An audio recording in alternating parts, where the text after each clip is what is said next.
For a while now, we've been studying all kinds of interesting flying hamster traits with Adrian. Coat color, ear size, and tail color, to name a few. But now Adrian's probably found the coolest flying hamster yet. He is really excited to discover a white, fire-breathing hamster. After capturing his latest prize, he rushes back to the lab to study the new trait. He first decides to mate the white, fire-breathing hamster with a true-breeding brown hamster. At the F1 generation, as expected, he gets all brown, non-fire-breathing hamsters. After mating F1 brown hamsters together, they only produce white fire-breathing hamsters and brown ones that can't breathe fire.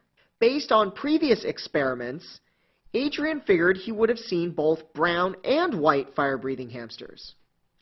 In fact, we know from earlier studies that if the two traits were sorting independently, he should have seen a 9:3 to 3:1 phenotypic ratio among the 4 different phenotypic classes in the population.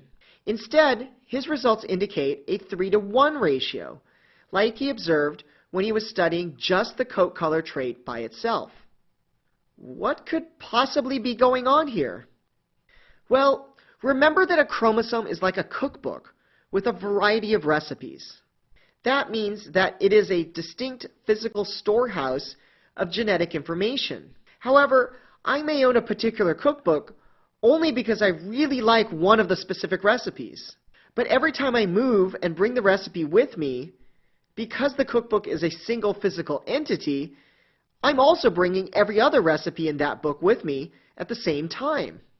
Similarly, a single chromosome contains many genes, making many different gene products that will participate in different biological processes. We observed a 3:1 ratio between brown hamsters that can't breathe fire and white ones which can. That means the coat color and fire-breathing traits are segregating together as if we are studying only one trait. In other words, it appears as if the genes may be located on the same chromosome.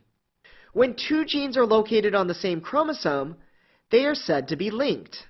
Chromosome linkage is another example of an exception to Mendel's law of independent assortment. Although both homologs possess the coat color and fire-breathing genes, the allele which allows the hamster to breathe fire is located on the same homolog which possesses the white coat color allele. Since the two alleles are linked, we'd expect to see those two recessive traits together in the same hamster. Adrian was happy with the conclusion that linked traits segregate together until he tried to mate a bunch of his F1 hamsters with white fire-breathing hamsters. After analyzing this larger data set, he is perplexed to find a few brown fire-breathing hamsters as well as some white hamsters that can't breathe fire. Okay, no problem. Let's just consider everything we know about chromosomes and genetics and see if we can help Adrian figure this one out. Well, recall that during meiosis I, homologous chromosomes pair and form a structure known as a tetrad. We learned that this process is known as crossing over or recombination. However, we also learned that during the process of breaking the physical connection between homologs, DNA is exchanged. Now, what if this exchange is responsible for Adrian's unusual results? The crossover event helped orient the tetrads during meiosis, but the fact that pieces from each homolog are exchanged in the process can have a significant effect on genotypes and phenotypes which can be produced by a mating. Let's reconsider crossing over again in more detail with genetics in mind this time. Suppose our original hypothesis is correct, and the coat color gene and the fire-breathing gene are on the same chromosome.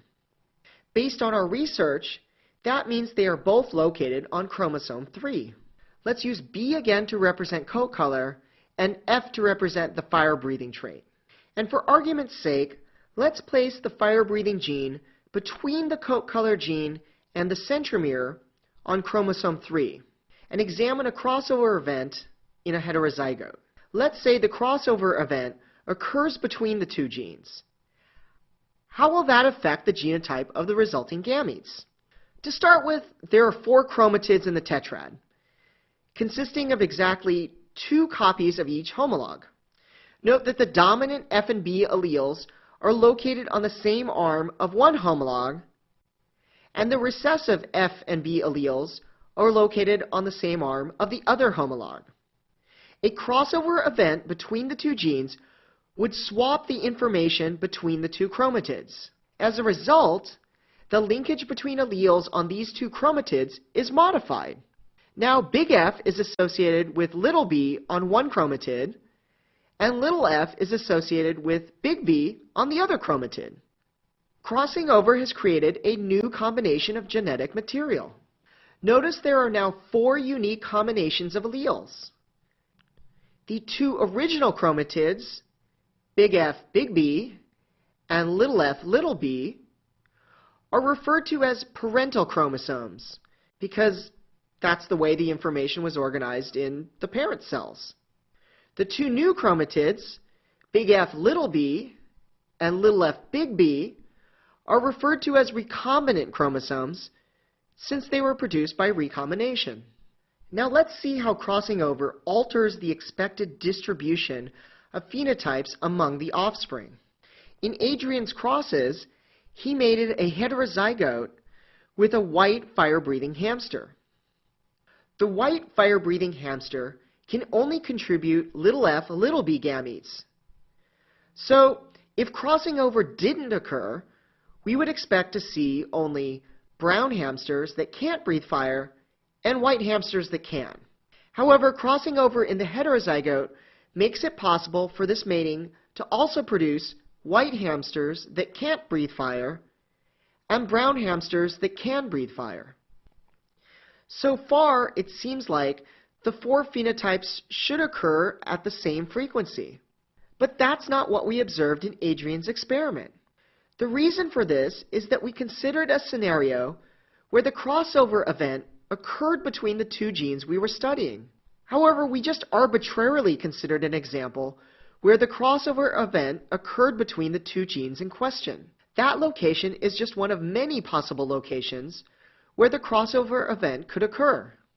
If the crossover event occurs outside this region, the linkage is not altered and no recombinant phenotypes are possible.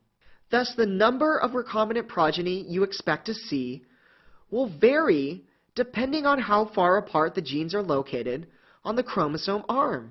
The farther apart they are, the more likely it is that a crossover event will occur between the genes. The average number of crossovers that occur on a chromosome arm also varies from species to species. In summary, when 2 genes are located on the same chromosome, they are said to be linked. If 2 alleles of different genes are linked, they are inherited together more often than not. Although linked genes are generally inherited together, a crossover event can alter the linkage of alleles on homologous chromosomes. Whether or not the linkage between alleles is altered is determined by the location of the crossover event during meiosis. Creating new combinations of alleles makes new combinations of phenotypes possible and increases the genetic diversity of the population.